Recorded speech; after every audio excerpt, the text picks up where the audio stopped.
Hi, I'm Julie from Cultures for Health. Our Matsoni yogurt starter makes a wonderful yogurt. It's more of a tart yogurt, has a little bit stronger taste, and has a semi-thick, viscous consistency. It's delicious with fruit and honey and makes a fantastic frozen yogurt. Our Matsoni culture also has two great advantages. One, it's a reusable culture. That means a small amount of each batch can be used to make the next batch of yogurt. Second, our Matsoni cultures at 70 to 78 degrees. So you don't need a yogurt maker to make Matsoni, you just need a warm spot in your house. This is the easiest way to make yogurt, and today I'm going to show you how. Okay, let's get started making a quart of yogurt.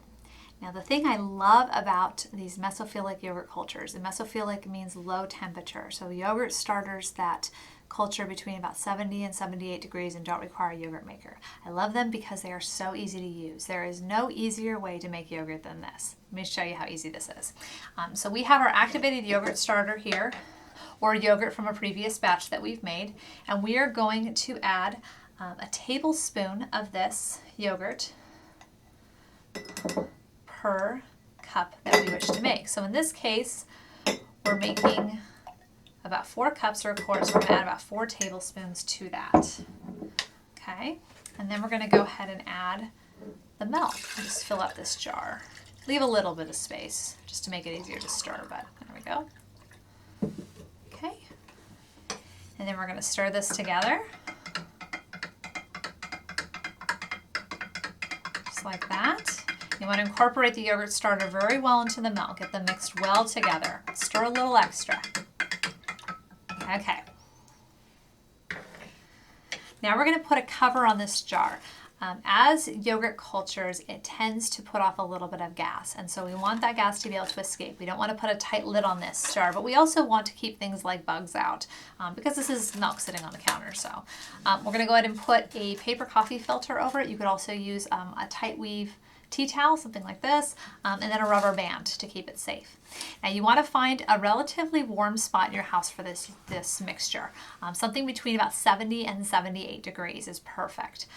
Maybe a high shelf in your living room, maybe your kitchen stays particularly warm, on top of your fridge, something like that. Consider the temperature at night. You know, if it's dropping down below 70 degrees in your house at night, just pick a little warmer spot. Also, if you're running your air conditioning units during the summer, you want this to stay out of the drafts.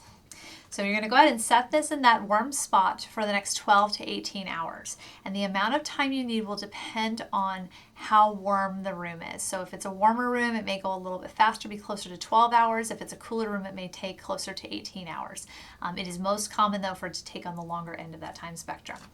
So once this is set for 12 to 18 hours, we have this one that we prepared a few hours ago, the milk will thicken into yogurt. Isn't that crazy? No yogurt maker. You just set it on your counter. It was that easy.